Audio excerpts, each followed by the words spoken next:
What if paying off your credit card bills in full after 60 is the worst financial mistake you could make right now? I know that sounds absolutely insane, maybe even irresponsible. But stay with me until the end of this video, because what you're about to discover might completely transform how you think about debt, retirement, and financial security in your golden years. For your entire life, you've been programmed to believe one simple rule: debt is bad, especially in retirement. Your parents probably drilled it into your head. Every financial expert you've ever listened to has said the same thing: pay off those credit cards, eliminate every balance, walk into retirement owing absolutely nothing. It's become almost a moral commandment in our culture, hasn't it? The idea that carrying any credit card balance after 60 makes you irresponsible, reckless, or somehow failing at this whole retirement thing. Has this ever happened to you? You're sitting there at your kitchen table, looking at your bank statements on one side and your credit card bills on the other, doing the mental math, feeling this overwhelming pressure in your chest. You know you have the money in savings to make those balances disappear. Part of you desperately wants to just write the checks and be done with it, to finally experience that feeling of being completely debt-free that everyone says you're supposed to want. It feels like the responsible thing to do, doesn't it? It feels like what a smart person approaching retirement would do. But here's what nobody's telling you, and this is where everything changes. What if that feeling, that pressure, that guilt you're carrying around about your credit card balances is based on financial advice that's not just outdated, but actually dangerous for people over 60? What if the conventional wisdom that worked for your parents' generation is silently sabotaging your retirement security right now? But before we begin, please hit the like button and let me know where in the world you're watching from today. It's always fascinating seeing who's joining us from around the world. And if you haven't already, make sure to hit that subscribe button and turn on the notification bell so you don't miss any of our future videos. Here's the uncomfortable truth that the financial industry doesn't want you to understand. After 60, everything changes. The rules that made perfect sense when you were 30 or 40 become genuinely harmful at 65. Time stops being your ally and becomes something completely different, something precious and non-renewable. And yet, despite this fundamental shift, most people walk into retirement following the exact same playbook their grandparents used in a completely different economic world, with completely different interest rates, completely different inflation, and completely different life expectancies. Think about this for just a moment. The wealthy, the truly financially secure retirees who seem to effortlessly maintain their lifestyle and handle whatever life throws at them, they're playing a completely different game with their credit cards and debt. They understand something that most people never figure out: a strategic approach that actually preserves their wealth and flexibility instead of destroying it. What you're about to discover is why smart retirees are choosing to play this game instead of falling for the conventional advice that leaves so many people vulnerable and cash poor right when they need security most. We're living in a completely different economic era than our parents ever experienced, yet somehow the financial advice hasn't evolved at all. Think about it. The interest rate environment today looks nothing like it did in 1985. Inflation behaves differently. Life expectancies have stretched out in ways previous generations never anticipated. Your grandmother might have retired at 65 and lived another 10 years. You could easily live another 30. That's not just a slight adjustment to the plan. That's a fundamental transformation in how you need to think about money, risk, and security. But here's where the hidden truth starts to emerge. When you were 30 years old and you made a financial mistake, what happened? Maybe you invested in something that didn't work out, or you had to drain your emergency fund for some unexpected crisis. It wasn't pleasant, but you recovered. You had time on your side. You could work a few extra years, rebuild those savings, Let compound interest perform its magic over the next 2 or 3 decades. Time was this incredible ally that could fix almost any financial misstep you made along the way. That safety net no longer exists. The recovery window has closed. Not closing, already shut. When you're 65 and you make a significant financial decision that goes wrong, you don't have 30 years to course correct. You might have 10 good years, maybe 15 if you're fortunate. Every single dollar you choose to allocate right now carries enormous weight because the impact of that decision ripples through the rest of your life in ways that simply weren't true when you were younger. If this resonated with you, subscribe to the channel. I create content that challenges conventional retirement advice with strategies that actually make sense in today's reality. This is where the journey toward real financial wisdom after 60 begins, and it starts with recognizing that the game has fundamentally changed. You can't get back the years. More critically, you can't get back the liquidity once you've locked it away, chasing some outdated financial goal that might not even serve your actual security. Has this ever crossed your mind when you've thought about paying off those credit cards? What if you need that money 6 months from now? What if something happens that requires immediate cash and all your savings are gone, converted into zero balances on statements that look good on paper but do absolutely nothing?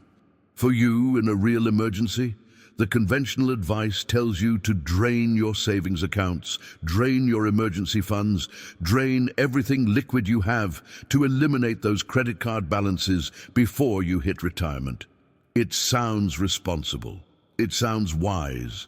It sounds like exactly what a prudent person should do. Behind the scenes, though, this advice might be creating more danger than it's preventing. What if the real risk isn't the credit card balance itself, but what happens to you when you eliminate all your financial flexibility chasing that symbolic zero?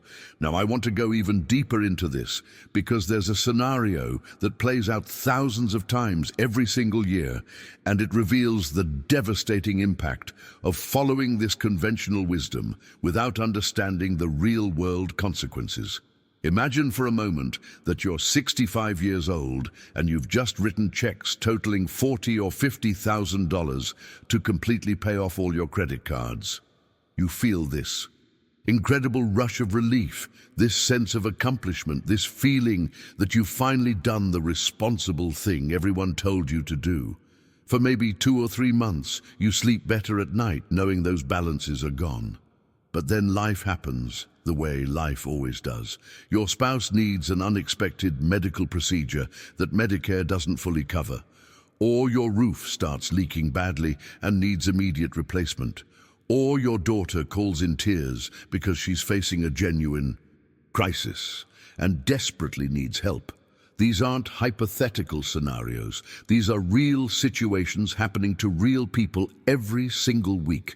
Write in the comments, flexibility matters, if this perspective is starting to shift how you're thinking about your retirement finances. And in that moment, that feeling of relief you had from paying off your credit cards transforms instantly into panic. All your cash is gone. You eliminated your debt, but you also eliminated your ability to respond to life's inevitable emergencies. This is the revelation that changes everything about how you should think about credit card debt after 60.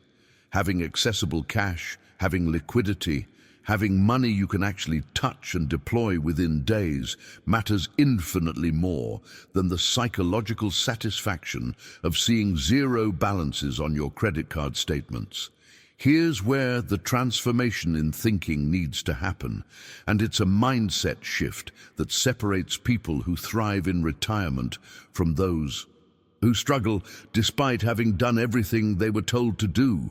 Behind the scenes of what looks like responsible financial behavior is actually a dangerous form of financial fragility that leaves you vulnerable precisely when you need security most. Liquidity isn't just some nice-to-have feature of your financial plan, it's survival. It's the difference between weathering a storm and getting capsized by it. And here's something fascinating that reveals itself when you study how truly wealthy people manage their finances.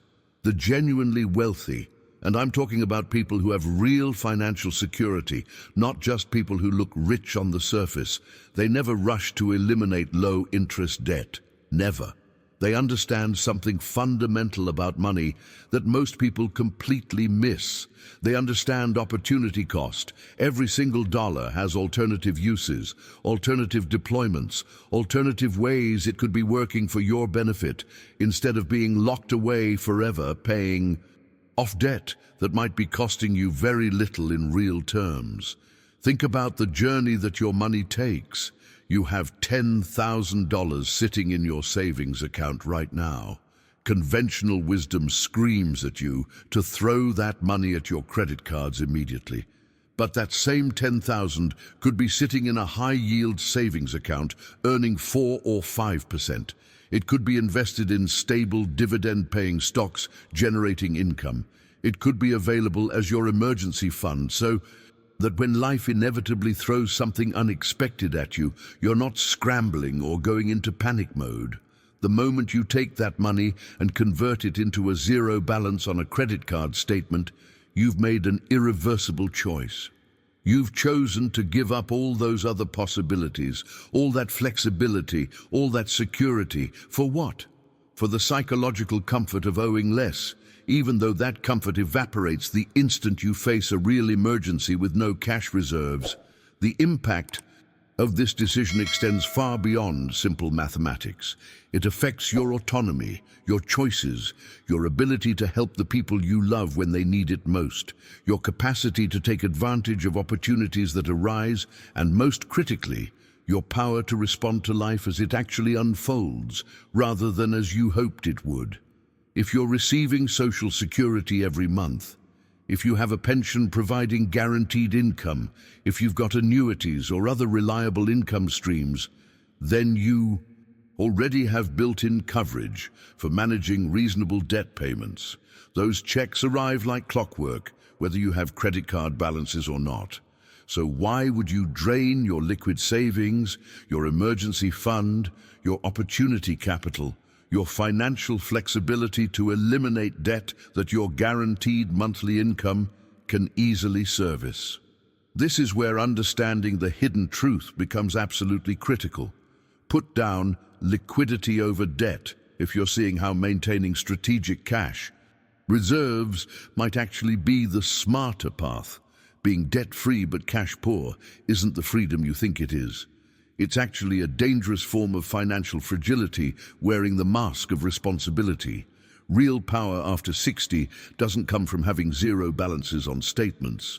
It comes from having accessible resources combined with the strategic management of obligations that cost you very little in real terms. The transformation in your financial security happens when you stop chasing symbolic victories and start building actual resilience. And resilience requires liquidity, flexibility, and the capacity to respond to whatever comes your way without having to beg for credit or liquidate assets at the worst possible moments. There's something you need to unlearn, and unlearning is often harder than learning something new because it requires you to let go of beliefs that feel like absolute truths. You've been conditioned your entire life to believe that being debt-free represents the pinnacle of financial responsibility. It's been repeated so many times by so many people that it feels like an immutable law of nature. But the hidden truth that changes the entire equation is this: maintaining strategic debt with strong cash reserves might actually be the path to genuine security after 60. Think about what happens behind the scenes when you make that irreversible decision to drain your accounts. You're essentially betting that nothing unexpected will happen in your life from this point forward. You're gambling that your health will remain stable, that your home won't need major repairs, that your family members won't face crises where your help could make all the difference. That's not a conservative bet. That's an incredibly risky assumption about how life actually works in your 70s and 80s. The journey toward understanding this begins with recognizing a simple mathematical reality. When you have $50,000 in accessible savings and you owe $20,000 on credit cards at low promotional rates, you're not in a debt crisis. You're in a position of strength. You have options. You have flexibility. You can handle emergencies. You can take advantage of opportunities. You maintain control over your financial destiny.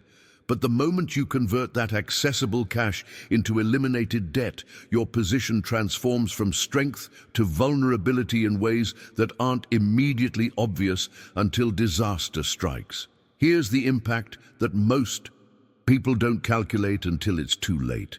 That money you just used to pay off your credit cards didn't disappear into thin air when it was debt.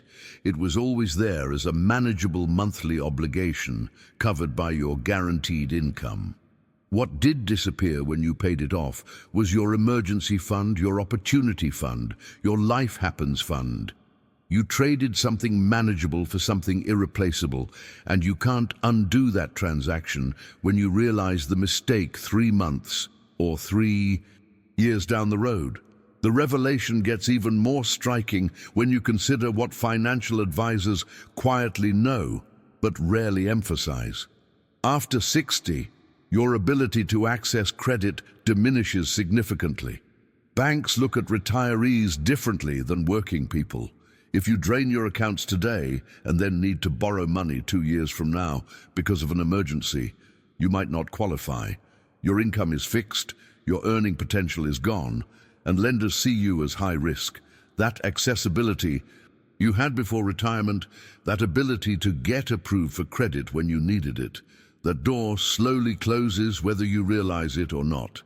Drop a comment saying, "I see it now," if this perspective on liquidity and strategic debt is reshaping how you think about your retirement security. Now let me show you something that completely shifts the perspective on this entire conversation. There's an economic force happening right now that most people are fighting against when they should be harnessing it to work in their favor. We're living through a period where inflation, if you understand how it actually functions, can be your secret ally rather than your enemy. When inflation is running at 4, 5, or 6% annually and you're carrying debt at lower interest rates, something remarkable happens that works silently in your favor every single day. The real cost of your obligations is actually shrinking. The dollars you borrowed last year or 5 years ago were worth more than the dollars you're using to make payments today. That's not theory. That's mathematical reality eroding your debt burden while you sleep. Think about the journey your money takes through time.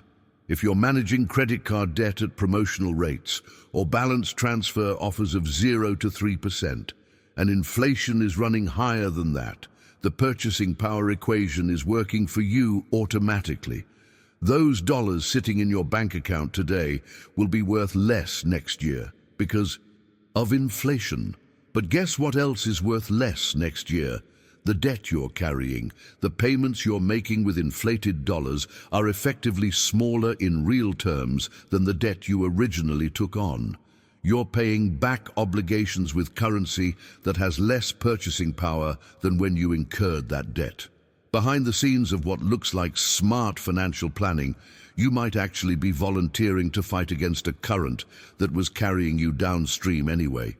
Here's where the revelation gets even more striking. When you take a large chunk of your savings and aggressively throw it at paying off credit cards in this inflationary environment, you're actually volunteering to lose purchasing power. You're taking valuable dollars that you have right now with their current purchasing power, and you're converting them into the elimination of debt that inflation was already eroding for you. It's like working harder to achieve something that time and economic forces were accomplishing on your behalf without any effort from you whatsoever. The impact of understanding this shifts everything. Instead of viewing inflation as this scary economic monster that's destroying your retirement, you start recognizing it as a force that can actually work to your advantage if you position yourself correctly.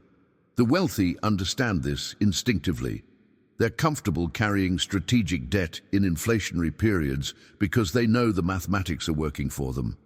They're not emotionally attached to zero balances.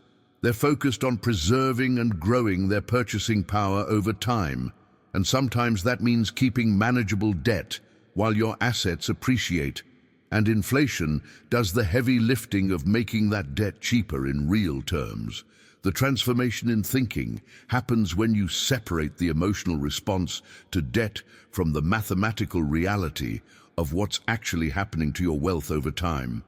Your parents or grandparents might have faced 12 or 15% interest rates on their debts while inflation was lower. In that world, aggressively paying off debt made perfect sense, but we're not in that world anymore. The rules have fundamentally changed, and following old rules in a new game is how people make catastrophic mistakes with complete confidence that they're doing the right thing. Write in the comments, Inflation Insight, if this perspective on how inflation actually affects your debt is changing your thinking. About retirement strategy, there's a critical aspect of this decision that nobody talks about until it's too late, and it has to do with irreversibility. Once you write those checks, once you drain your savings accounts to eliminate your credit card balances, that decision is permanent. It cannot be undone. You can't call your bank 3 months later when an emergency hits and say, hey, remember that 30,000 I used to pay off my credit cards? I need 15,000 of it back right now because my husband needs surgery. That money is gone. It's been converted into zero balances on statements which feels great psychologically but does absolutely nothing for you when you're facing a real crisis that requires actual cash in hand. The transformation from financial security to financial fragility can happen in a single decision. You go from having accessible resources to having equity trapped in the form of eliminated debt. And here's what makes this genuinely dangerous after 60. Your ability to generate new income is fundamentally limited. When you're 35 and you drain your savings for something, you can work overtime, take on a side project, extend your career a few years to rebuild. After 60, those options are largely gone. When you lose liquidity at this stage of life, you're not just temporarily inconvenienced, you've permanently altered your financial position in ways that could haunt you for the rest of your retirement. This affects everything. It affects your autonomy, your power to make choices on your own terms, rather than being forced into decisions by circumstances. It affects your ability to help the people you love when they desperately need it. It affects your capacity to respond to life as it actually unfolds, with all its unexpected twists and medical emergencies and opportunities and crises, rather than as you hoped it would unfold in some idealized retirement fantasy where nothing ever goes wrong. Behind the scenes of what looks like prudent financial management is often a dangerous illusion. You appear responsible on paper because you eliminated debt, but you've actually made yourself incredibly vulnerable to the kinds of shocks that routinely hit retirees. A serious illness, a major home repair, a family member in crisis, an investment opportunity that could change your financial trajectory. All of these require liquid cash, and having eliminated your credit card debt while draining your savings means you're powerless to respond effectively. And here's where the contradiction in conventional financial advice becomes almost comical if it weren't so damaging.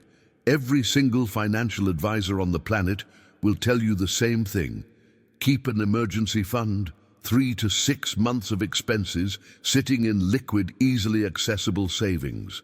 Everyone agrees this is fundamental, non-negotiable financial wisdom. Yet many of those exact same advisors will turn around and encourage you to drain that emergency fund, plus all your other accessible savings, to achieve this symbolic debt-free status. The journey toward real financial wisdom involves recognizing these contradictions and questioning whether the advice you're receiving actually makes sense for your specific situation. If maintaining liquidity matters, and everyone agrees it does, then why would you voluntarily destroy your liquidity for the sake of zero balances? The answer usually comes down to emotion and cultural conditioning rather than sound. Mathematical analysis. Comment below, I see the contradiction. If you're recognizing how standard financial advice might be working against your real security. We've been taught to feel shame about debt, taught to view debt elimination as this moral imperative. But those feelings might be leading you toward decisions that make you objectively less secure. The impact of this realization should change how you evaluate every piece of financial advice you receive. Start asking yourself whether the recommendation preserves or destroys your flexibility. Does it increase or decrease your ability to respond to the unexpected? Does it serve your actual security or just make you feel better temporarily while creating long-term vulnerability? There's a dimension to this strategy that most people never even consider because it exists in the intersection between debt management and tax planning. Certain types of debt interest actually reduces your taxable income. And for retirees who find themselves in higher tax brackets than they anticipated, this can create benefits worth thousands of dollars annually. If you're taking required minimum distributions from retirement accounts, if you have pension income, if you're realizing investment gains, you might be paying significantly more in taxes than you expected. And here's the hidden truth. When you carry strategic debt with deductible interest, every dollar you pay in interest lowers your taxable income. But the moment you eliminate that debt completely, you simultaneously eliminate that tax benefit. You've just voluntarily increased the amount you're sending to the IRS. The transformation in understanding happens when you start doing the actual mathematics instead of following emotional impulses. When you factor in tax advantages on one side and inflation effects on the other, something remarkable emerges. The true cost of carrying certain strategic debt can actually be negative. You read that correctly. Negative cost. You're essentially being paid to maintain your liquidity and flexibility. If your effective interest rate after tax deductions is 2% and inflation is running at 4 or 5%, the real cost of that debt is negative. The debt is costing you less than zero in purchasing power terms. Behind the scenes of wealth preservation is this understanding that money has multiple dimensions. It's not just about what you owe versus what you own.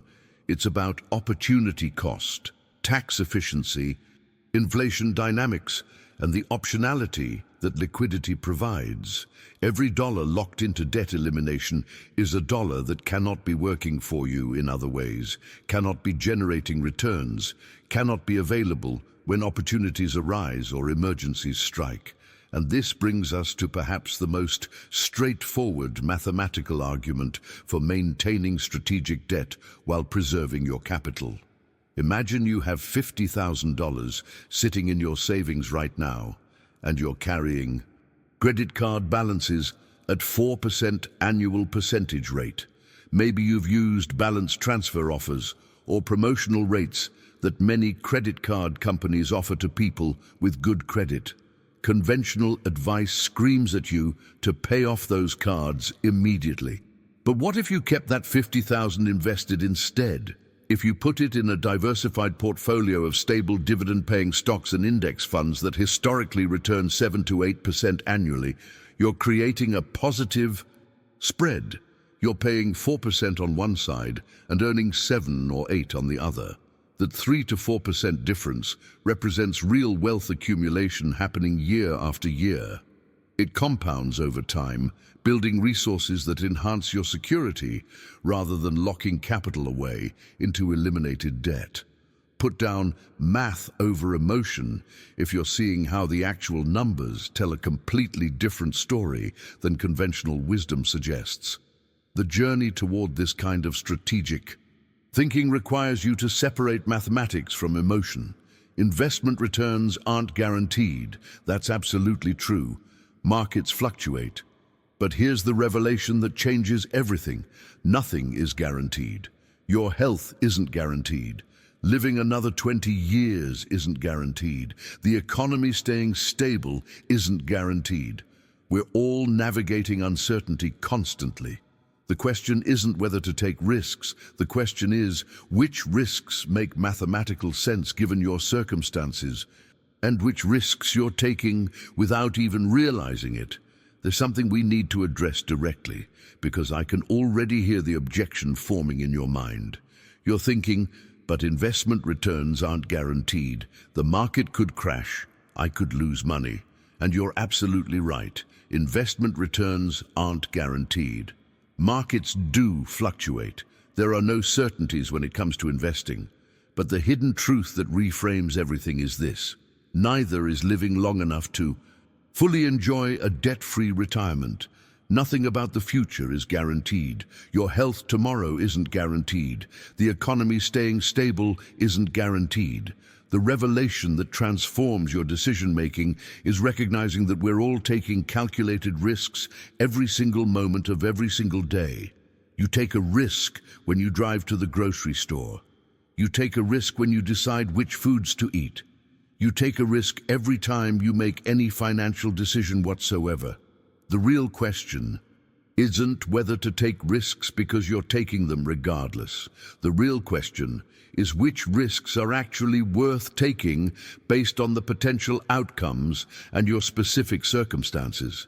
And this leads us to the biggest risk that almost nobody adequately prepares for, the risk that financial advisors whisper about, but most retirees completely underestimate. It's not the risk of market volatility. It's not the risk of inflation, though that matters. It's not even the risk of unexpected expenses, though those will definitely come. The biggest financial risk you face after 60 is running out of money while you're still alive, outliving your resources, reaching 85 years old and staring at depleted accounts with years of life still ahead of you and no way to generate new income. The journey toward genuine financial wisdom involves this uncomfortable recognition that trying to eliminate all risk, trying to achieve perfect safety by paying off every debt and owing nothing to anyone, often creates the very risk you should fear most. When you drain your liquid savings to achieve debt-free status, you're not eliminating risk, you're just shifting it. You're trading the manageable risk of carrying low-cost debt for the catastrophic risk of running out of accessible money when you need it most. Behind the scenes of every retirement disaster is someone who thought they were being cautious but actually made themselves incredibly vulnerable. The transformation in your financial position happens when you stop thinking in terms of elimination and start thinking in terms of optimization. Instead of throwing everything you have at debt elimination, like you're trying to win some prize for getting to zero fastest, you make manageable monthly payments that your guaranteed income easily covers, and you maximize your liquid savings and accessible investments. Write in the comments, optionality matters, if you're understanding why keeping your choices open might be more valuable than achieving zero balances. This approach maintains what sophisticated investors call optionality. You preserve your options. You keep doors open. You maintain the power to make choices based on what's actually happening rather than being locked into whatever consequences flow from decisions you made years earlier. And here's the beautiful part that people miss. You can always decide to pay off debt later if circumstances change. If you accumulate more resources than you need, or if you simply change your mind about your strategy, that option never goes away as long as you have the debt. But once you've paid it off, once you've converted all that liquid capital into zero balances, you cannot reverse that decision without significant cost, time, and hassle. You'd have to reapply for credit, probably at worse terms, possibly getting rejected entirely depending on your retirement income and credit situation at that moment. The transformation in how you experience retirement comes not from what you've eliminated, but from what you've preserved. The freedom to make choices on your own terms rather than being forced into decisions by circumstances beyond your control. This flexibility we're talking about isn't just some abstract financial concept. It's the hidden currency of retirement that's worth more than any percentage return or any balance sheet metric. It's the power to respond to whatever life throws at you without panic, without desperation, without having to make terrible decisions under pressure. Medical situations that require immediate cash. Family members who desperately need help at the exact moment when helping them would make the biggest difference. Opportunities that appear unexpectedly, maybe an investment, maybe a chance to take that dream trip while you're still healthy enough to enjoy it. All of these require accessible resources. And having maintained strategic debt while preserving your liquidity means you can say yes when it matters most. That's what real financial security looks like after 60. It's not a stack of statements showing zero balances. It's having the resources and flexibility to live your life fully while responsibly managing obligations that cost you very little. There's an aspect of this entire discussion that people find almost taboo to mention, but it's critically important and it fundamentally changes the calculation. We've been culturally conditioned to believe that dying with any debt whatsoever is somehow shameful, that we're failing our children or our legacy if we don't leave everything paid off and perfectly organized. But the reality behind the scenes of estate settlement is completely different from this imagined shame. When you pass away with remaining debt, your estate simply settles those obligations from the proceeds of asset sales or other estate funds. It's a routine part of estate administration that happens thousands of times every single day. Your heirs aren't personally liable for your credit card debt. That's not how it works. The estate handles it, and whatever remains after all obligations are settled goes to your beneficiaries. So here's the question that should completely reframe your thinking about this. Would you rather spend your 70s and 80s living a constrained lifestyle, denying yourself experiences and enjoyment, sacrificing the quality of your remaining years, all to leave an inheritance that's maybe $50,000 or $75,000 larger?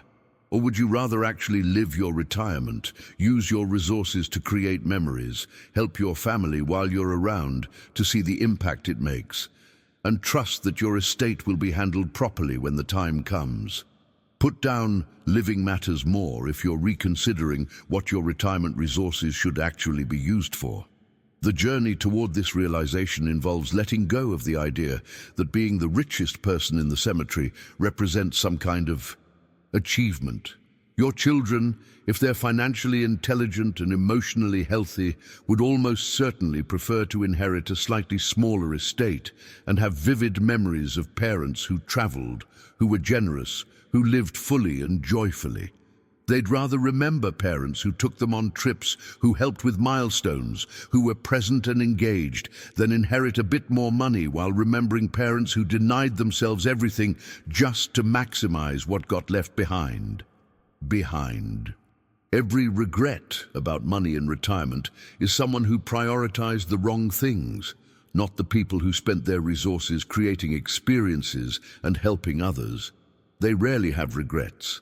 The regrets come from people who hoarded and constrained and sacrificed, and then realized too late that the money they were so carefully preserving didn't bring them any actual joy or security. Your money exists to serve your life, not the other way around. After 60, with your mortality becoming increasingly real, optimizing for the size of your estate rather than the quality of your remaining years is a choice that very few people would defend if they really thought about it honestly. Now let me tell you something that completely changes where your focus should be, because we've been worried about the wrong threat this entire time. Your credit card balance is not your biggest financial predator in retirement. Not even close. The real monster lurking in your future, the one that actually destroys retirement security for thousands of people every single year, is healthcare costs. Medicare covers a lot, and thank goodness for that. But it doesn't cover everything. And the gaps in coverage can be absolutely staggering when you're dealing with serious illness, extended hospital stays, specialized treatments, or the big one that nobody wants to think about, long-term care. The hidden truth about retirement that gets discussed at cocktail parties is this comfortable fantasy about traveling and hobbies and relaxation. But behind the scenes, in the reality that financial planners see every day, healthcare expenses are obliterating lifetime savings with terrifying speed. Long-term care facilities easily cost $8,000 to $10,000 per month. In-home care with round-the-clock nursing can run even higher. A serious illness requiring specialized treatment and extended hospitalization can generate bills in the hundreds of thousands, even with Medicare coverage. These aren't scare tactics. These are the actual numbers that real retirees face when health issues inevitably arise. And here's the revelation that should completely reshape your priorities. Most people will need some form of extended care before they die. The statistics are stark. The chances that you'll need either facility care or significant in-home assistance at some point are much higher than the chances you'll never need it. This is the genuine financial threat you should be preparing for, not whether you have a few thousand in credit card balances that cost you minimal interest. The transformation in strategic thinking happens when you ask yourself the right question. If you drain your liquid savings today to pay off credit cards, and then 18 months from now you or your spouse needs round-the-clock care or faces a serious medical crisis, where does that money come from? Comment below, healthcare first, if you're recognizing that preserving cash for medical expenses matters more than eliminating credit card balances. You can't pay a nursing home with the psychological satisfaction of having zero balances on your credit card statements. You can't cover prescription costs or home modifications or medical equipment with the feeling of being debt-free. Healthcare providers want actual money, accessible cash, resources you can deploy immediately. The journey through retirement requires you to prioritize real threats over imaginary ones. And debt at manageable rates isn't the monster under your bed. Inadequate liquid reserves for medical expenses is the real predator that can destroy everything you've built. Strategic debt that costs you 2 or 3 or 4% in an inflationary environment isn't dangerous. Running out of accessible cash when you need expensive medical care, that's dangerous. That's the scenario that forces people to sell their homes, liquidate investments at terrible prices, or burden their children with impossible choices. The impact of understanding this threat completely reorders your financial priorities. Preserving accessible capital for healthcare contingencies becomes exponentially more important than achieving some symbolic debt-free status that leaves you cash poor when you need resources most. Behind every comfortable retirement is someone who maintained adequate liquidity for the healthcare expenses they knew were coming eventually. And behind every retirement disaster is someone who optimized for the wrong thing, who eliminated manageable debt while leaving themselves vulnerable to the catastrophic costs that Medicare doesn't cover. There's something fundamental that shifts as you age, and it completely inverts how you should think about financial risk. When you make a mistake with money at 30, maybe you invest in something that doesn't work out, or you face an unexpected expense that depletes your savings. What happens? You recover. The solution is straightforward. You work a few extra years. You rebuild your accounts. You let time heal the wound. Time is this incredible asset that fixes almost any financial error when you're young. But after 60, when your primary earning years are behind you, losing money doesn't mean working longer to make it back. It means permanent lifestyle reduction. It means cutting back on things you've been looking forward to for decades. It means telling your grandchildren you can't help with their college education after all. It means canceling that Drip, you've been planning, downsizing your life in ways that can never be reversed because you simply don't have the time or earning capacity left to rebuild what's been lost.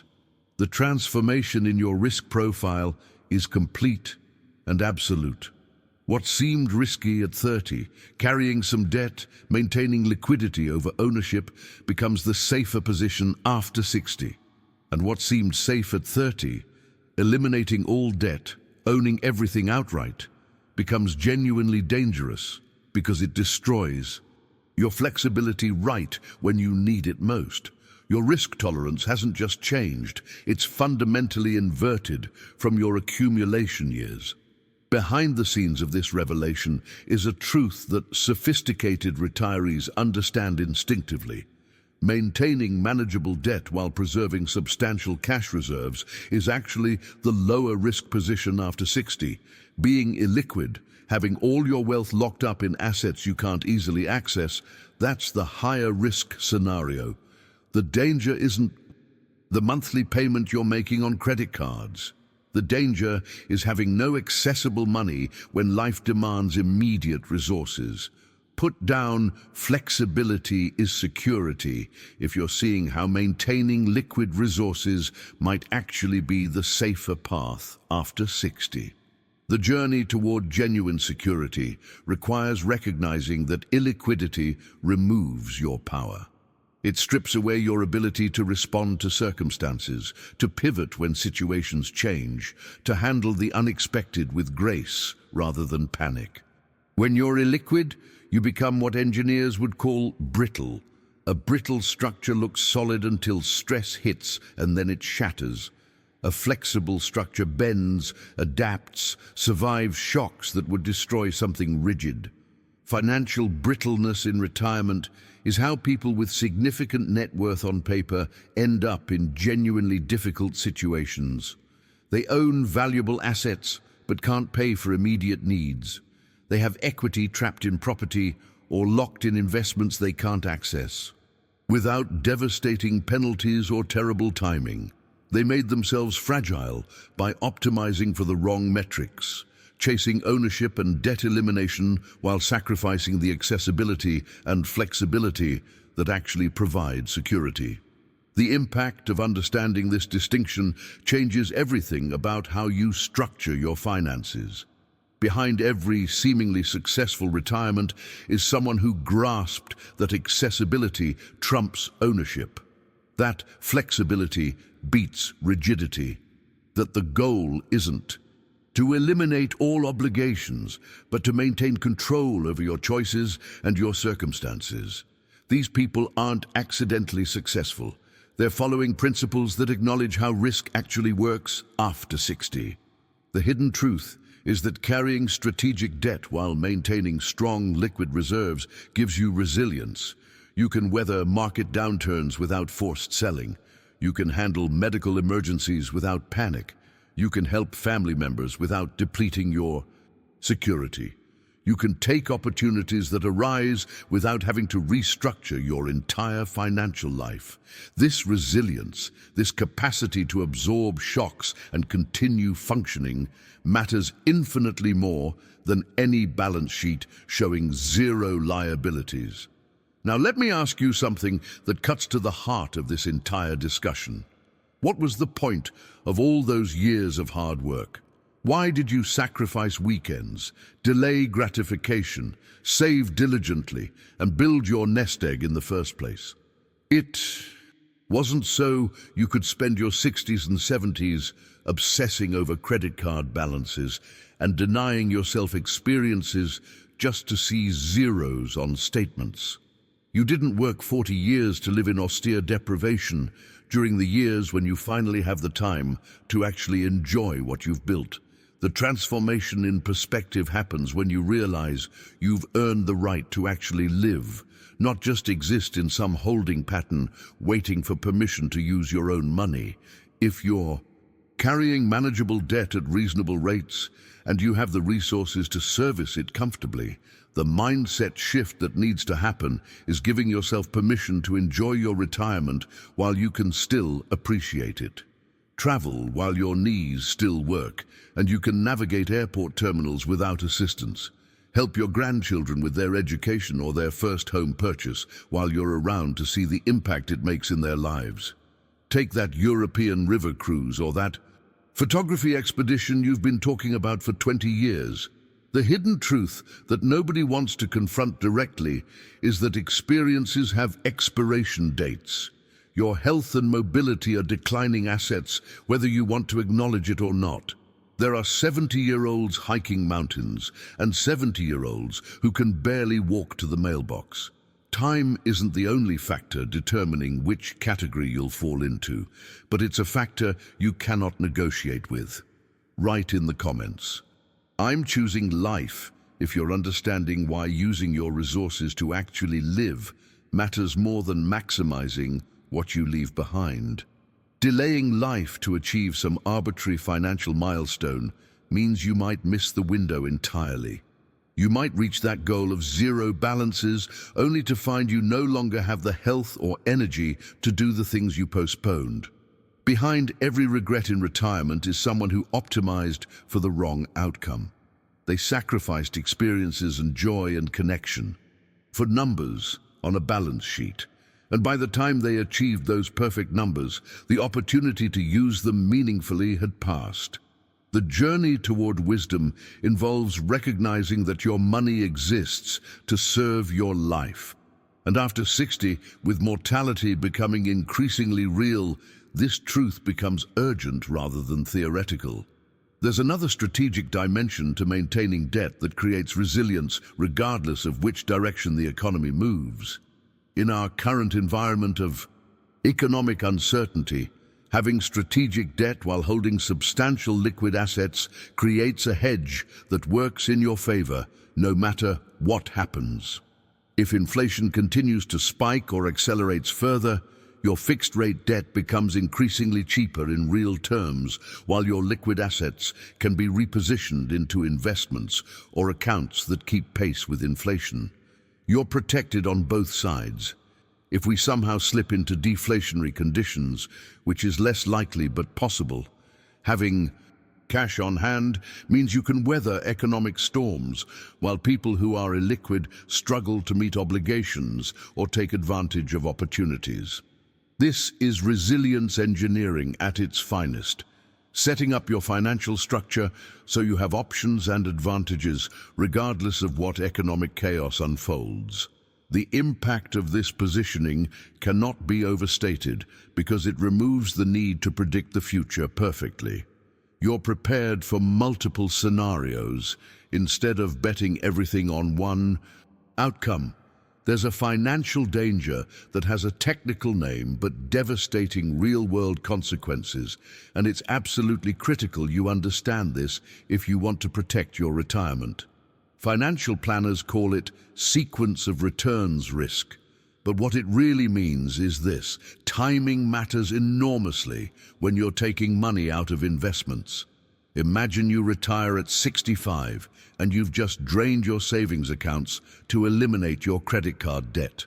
You feel accomplished. Then 6 months into retirement, the market crashes 30 or 40%, which happens periodically and is completely normal in historical terms.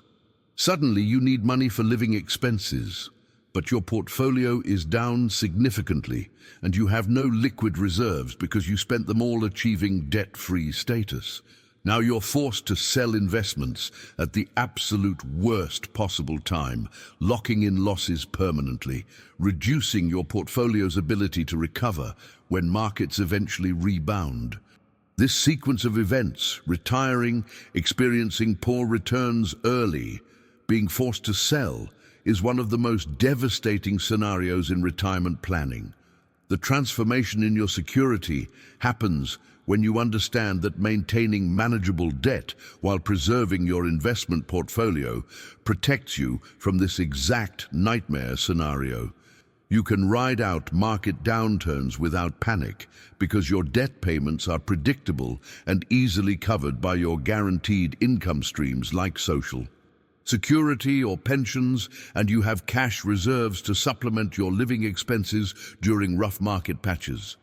Comment below, prepared for anything, if you're understanding how strategic debt combined with strong liquidity creates protection regardless of economic conditions. Behind the scenes of retirements that survive major market volatility are people who structured their finances with this resilience in mind. They prioritized cash flow management over debt elimination, and that choice made all the difference when economic chaos arrived. Cash flow management isn't some technical jargon that only financial professionals need to worry about. It's the fundamental difference between a retirement that survives market volatility and one that gets completely derailed by it. Before you even start debating whether to pay off any debt, there's a more fundamental question you need to answer with complete honesty. Do you have 2 to 3 years of living expenses sitting in easily, accessible savings right now? Not invested in stocks that could drop 30% next month, not locked in certificates of deposit with early withdrawal penalties, not tied up anywhere that requires time, paperwork, or market timing to access. I'm talking about liquid cash that you could literally touch tomorrow if you needed it. If your answer is no, then paying off credit card debt shouldn't even be on your radar yet. Building that cash cushion is your absolute priority because it's the foundation that everything else rests on. The impact of having this buffer cannot be overstated. It protects you from forced asset sales during downturns, shields you from life's inevitable surprises, and gives you the breathing room to make rational decisions instead of desperate ones. And this brings us to the ultimate decision framework that should guide you more than anything else. Before you write those checks to eliminate your credit card balances, sit quietly and ask yourself with complete honesty, if I drain my accounts right now to pay off this debt, will I regret not having this money available 5 years from now? Really think about it. Imagine yourself at 70 or 75. Imagine medical expenses are rising. Imagine wanting to help family members who desperately need support. Imagine opportunities or experiences you might want to pursue. Imagine markets crashing and needing liquidity. If your answer is maybe, or probably, or even I'm not sure, then don't do it. That uncertainty is telling you something critically important about your actual risk tolerance and your genuine need for flexibility. Long-term security matters infinitely more than short-term satisfaction. And the mindset shift required is thinking in decades rather than years. If you've made it this far, you're clearly someone who thinks deeply about these decisions rather than just accepting what everyone else is doing. That matters. Look, I create content like this because I believe people deserve to hear perspectives that challenge conventional wisdom, especially when that conventional wisdom was designed for an economic reality that no longer exists.